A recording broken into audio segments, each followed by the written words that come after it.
Assalamualaikum warahmatullahi wabarakatuh. Salam persaudaraan. Jangan lupa rokok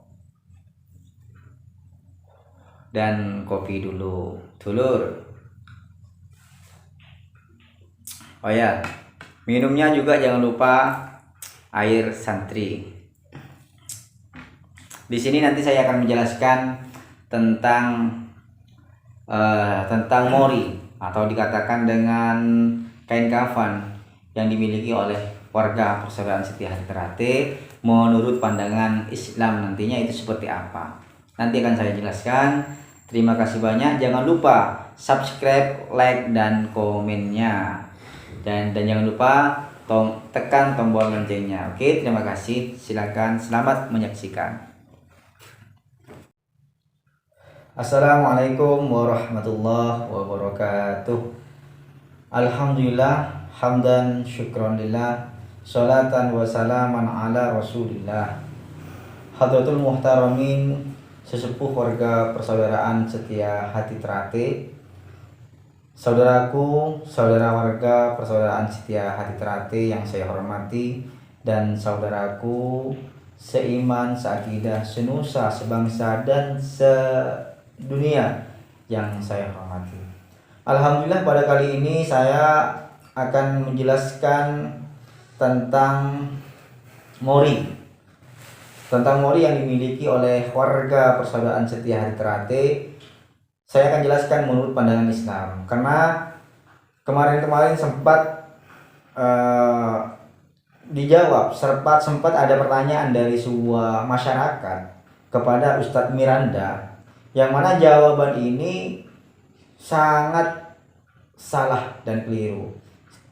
Saya memahami mengenai jawaban Ustadz Miranda ini karena Ustadz Miranda sendiri itu adalah orang Wahabi, yang orang Wahabi ini identik dengan haram, sesat, dan syirik, dan lain-lain. Itu orang Wahabi. Begitu juga jawaban Ustadz Miranda itu adalah dijawab dengan cara yang global, tidak dijawab dengan secara terperinci, sehingga jawaban secara global itu menimbulkan sebuah kesalahan. Ketika ada pertanyaan dari masyarakat mengenai sabuk mori yang ada di dalam perguruan di dalam persaudaraan Setia Hati Ternate, itu jawaban dari Ustadz Miranda bahwa hal yang seperti itu adalah syirik, sesat, dan tidak boleh untuk diikuti. Nah, ini saya menanggapi dari jawaban Ustadz Miranda ini bahwa jawaban ini adalah jawaban yang global. Untuk menjawab ini kita perinci dulu. Seperti apa tujuan adanya mori ini, atau dikatakan adalah kain kafan yang nantinya akan digunakan untuk kain kafan bagi si pemiliknya ini. Kalau dulu ketika saya baru disahkan pada tahun 2007 oleh sesepuh warga persaudaraan Setia Hati Ternate oleh tingkat 2, ini disampaikan kepada kami bahwa adanya mori ini bukanlah sebuah penolong bagi kita, atau sebuah Tuhan, atau sebuah sesuatu yang memiliki keajaiban. Ini bukan seperti itu yang disampaikan kepada kami, melainkan mori ini, kain kafan ini adalah pengingat kita akan kematian, dan juga kepada akhirat. Dengan adanya kain kafan ini, yang mana kain kafan ini digunakan untuk orang yang sudah meninggal. Dengan adanya kain kafan ini akan mengingatkan kita bahwa kita akan juga mati.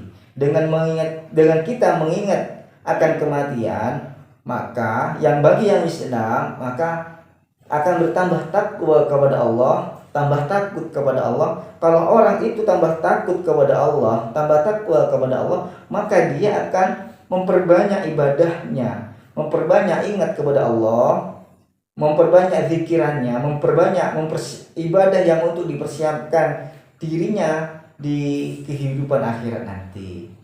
Hal yang seperti ini menurut kias, kalau kita kiaskan hukum melihat dari tujuan barusan adanya mori ini, kain kafan ini, maka sangatlah tidak sesat. Untuk hukum ini haram, sunnah atau mubah, maka saya kiaskan dengan ziarah kubur. Yang mana ziarah kubur itu kalau di dalam kitab Bughyah al-Mustasyriqin itu ziarah kubur ada kalanya li mujarrati tadzakkuril maut awil akhirah. Yang artinya ziarah kubur itu ada kalanya untuk mengingat mati atau mengingat akhirat. Ini sama dengan tujuan yang disampaikan sesepuh warga persaudaraan setia hati terhati mengenai mori ini. Sama. Yang mana tujuan ziarah kubur yang untuk mengingat mati atau akhirat, dan juga tujuan ziarah kubur yang seperti ini juga doa untuk mendoakan orang yang sudah meninggal. Hal yang seperti ini hukumnya sunnah. Jadi pada lafaz kelanjutannya itu ada yusannu lil muslimin, maka disunahkan bagi orang Islam. Jadi ziarah kubur dengan tujuan mendoakan, dan ziarah kubur itu bisa juga mengingatkan kita akan kematian, mengingatkan kita pada akhirat. Nah, ini hukumnya sunnah. Maka dari itu adanya kain kafan dengan tujuan untuk mengingat kita kepada kematian pada akhir, maka hukumnya sunnah.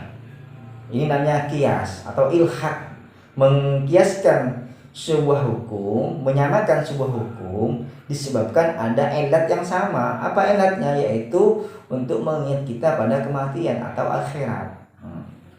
Maka jelas kalau melihat ini, hukum adanya mori ini tidak sesat dan bahkan disunahkan. Apa yang telah disebutkan barusan itu diambil dari sebuah hadis Nabi Muhammad SAW yang berupa qad nahaitukum an ziyaratil quburi fazurha fa innaha tudzakkirukumul akhirah, yang artinya qad nahaitukum an ziyaratil qubur, saya telah melarang kalian untuk ziarah kubur. Fazurha, maka sekarang berziarahlah kalian.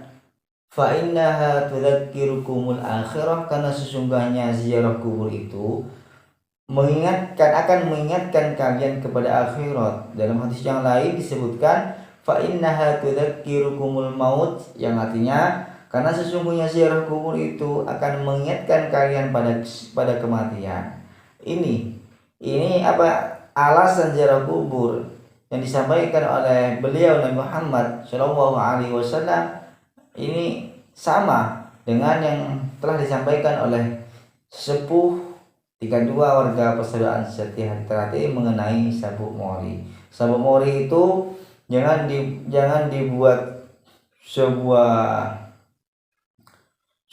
benda yang sangat hebat atau sampai diberi kemenyan, atau dibuat bisa benda yang bisa menyembuhkan hal-hal yang seseorang yang sakit dan lain-lain, melainkan yang ditegaskan oleh beliau sepuh warga persaudaraan setia hati terhati itu adalah mori itu digunakan untuk pengingat kita bahwa kita juga akan mati, mengingat kita akan kematian dan juga akhirat.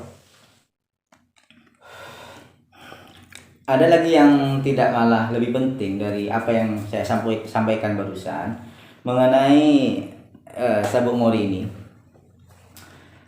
Pernah dan sering disampaikan oleh senior kita bahwa adanya mori ini juga bisa digunakan untuk penyembuhan untuk saudara kita yang sedang sakit, atau pada diri kita sendiri yang sedang sakit.